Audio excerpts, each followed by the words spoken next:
Hey, we're looking today at the nature, character, and spatial distribution of world cities, and hopefully by the end of this little video, you'll be able to understand the nature and characteristic of a world city and start explaining the distribution of world cities. So let's have a look at our definition. Remember, this comes straight from the Board of Studies, or NESA. A large city that is important to the operation of the global systems of finance, trade, politics, communications, aid, tourism, and entertainment.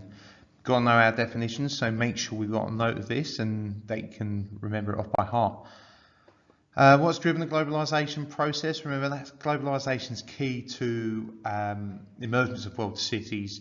The first one, as we've discussed in class, is the technological developments in transport and communications, the use of internet to connect people, the use of larger planes that are able to travel across oceans more frequently, and then obviously the use of containerization in boats.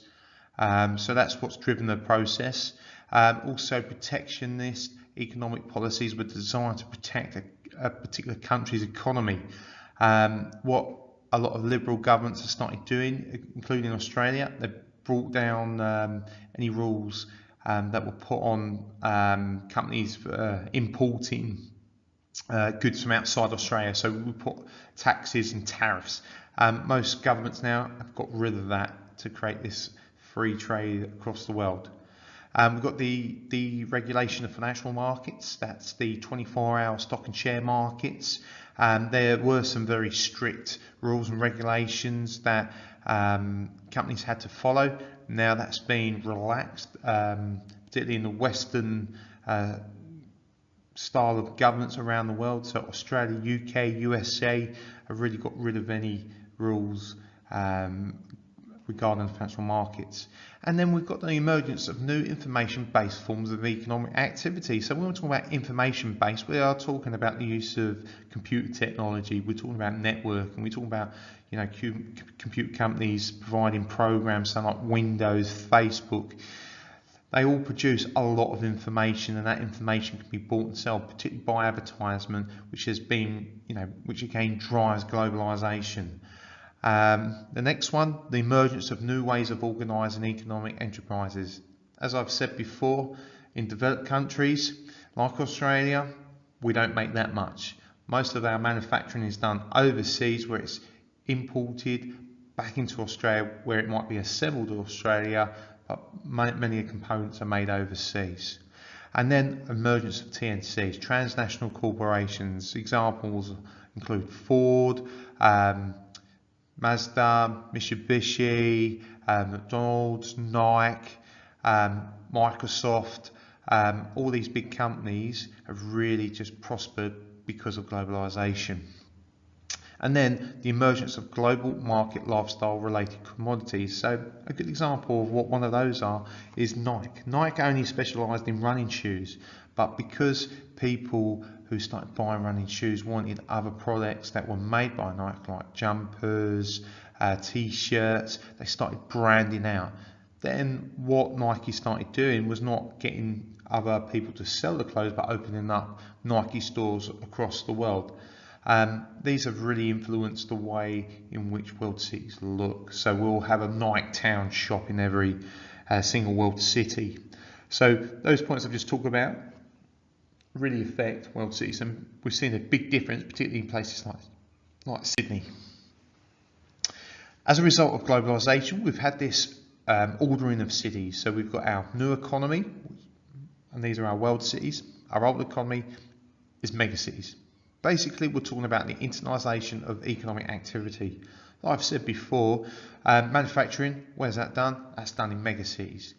Where are these ideas, designs, concepts made? Where is the company organised? Where are the headquarters? They're in world cities.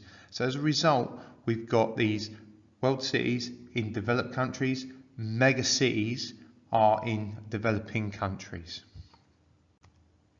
I've just got a few pictures here.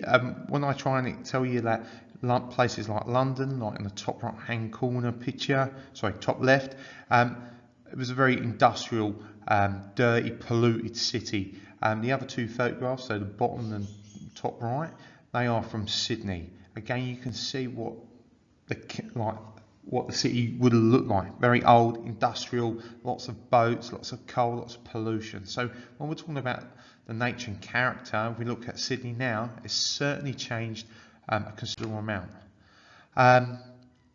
Again, world cities, they're powerful. They're the head of economic activity around the world, and they organise all levels of production. When we've got manufacturing happening in these mega cities, no real massive decisions are made there. It's all in world cities.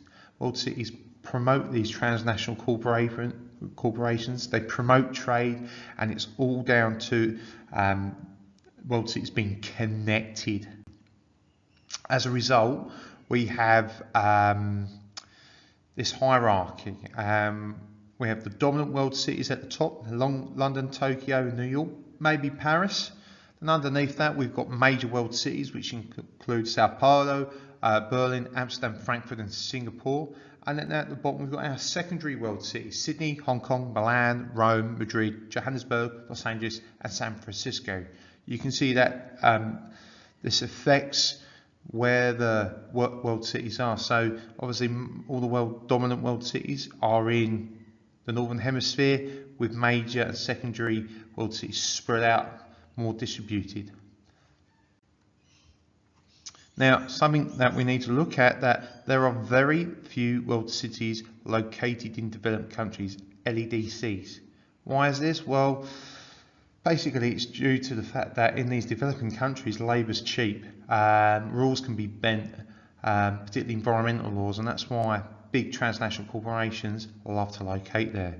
As a result of that hierarchy, we have subsystems which are linked.